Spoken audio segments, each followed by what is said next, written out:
Salam alaikum. Salam alaikum. Today I'm going to unveil a divine gift. Please close your eyes. Yes, don't open it. Now open them. Yes, me. Generally, I'm a divine gift, but when I go to your home as a guest, I become more of a divine gift. Don't you believe that? Look at a quote from the great prophet. When God wants to give benefits and blessings to people, He sends them gifts. The gifts are guests who bring blessings to the host's home and take away the host's sins with them when they leave. He also says, no angels will enter a home where no guests enter.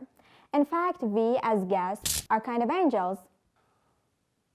Well, at whose place are we gonna be tonight? Of course, you don't go to somebody's home when you're not invited, because hadith have prohibited us from going to someone's home uninvitedly. Of course, yes. Don't you see all these people struggling to invite me over? Guys, please don't embarrass me, invite me.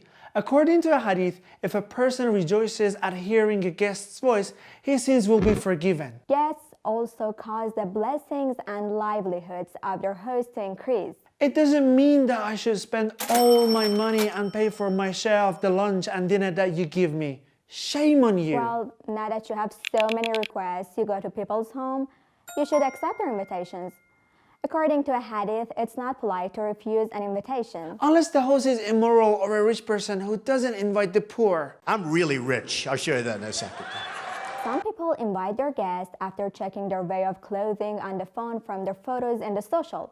But don't worry, these problems will be solved with a little mastery of the Photoshop.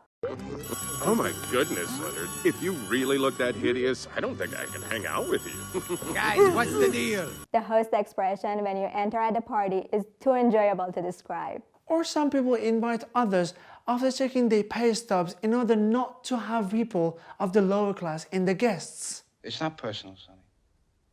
It's strictly business. But thank God you're not like this. Invite me, I will accept with pleasure. Only remember to respect me. I don't say this for my own sake. It's highly recommended in hadith to respect your guests. You should go out of your way to receive your guests. Now is the time to show all the skills you've learned from television or virtual channels about making desserts and decorating the table. Come on, you've been tempting people by sharing the photos of your foods on social networks all this time. Now they've come to your home and you should make all these foods for them. As it happens, it's recommended in Islam to spend much money to make a variety of foods for guests on the condition that you don't throw out usable leftovers. No guys, you shouldn't have gone through that much trouble. I've got too many invitations. Where shall I go first? No, I won't come your home. The last time I came to your home, I had a backache for 1 week. If you want to wash your carpets, call a workman and I will pay for it. Don't think you can fool someone into doing your household chores just by serving a meal. According to a hadith, one shouldn't get the guests to work.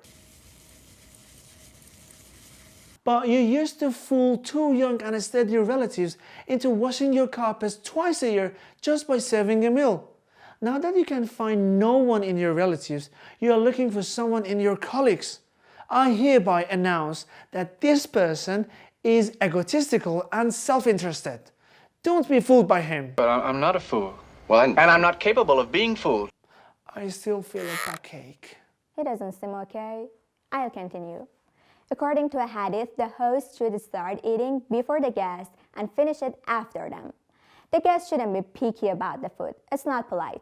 Some people go to a party and just when the food is being served, they say, "Did you pour onions in the salad? My children don't like onions." "Didn't you fry potatoes? My little son doesn't eat fish without potatoes." "Did you please boil a tuna? My older son only eats tuna fish." Instead of making these requests, spend more time for training your children. Children should eat everything and thank God.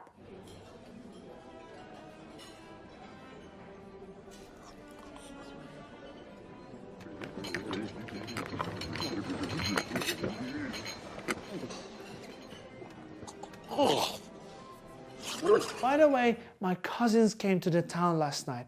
I'll take them to your home too. They are so fun. One of them is so amazing in doing charades. He can challenge you very well. Without him, the party won't be fun. Oh, we also have neighbors. According to a hadith, if you're invited somewhere, Don't take anybody else with you. This is even haram or forbidden, according to some fatwas. Also, friends behind the camera should have in mind that if you want to invite someone, you should check it with your wives too. What happened? Why are you canceling the party? ¡Nule pavos! ¡Erequitas! ¡Chao, pero!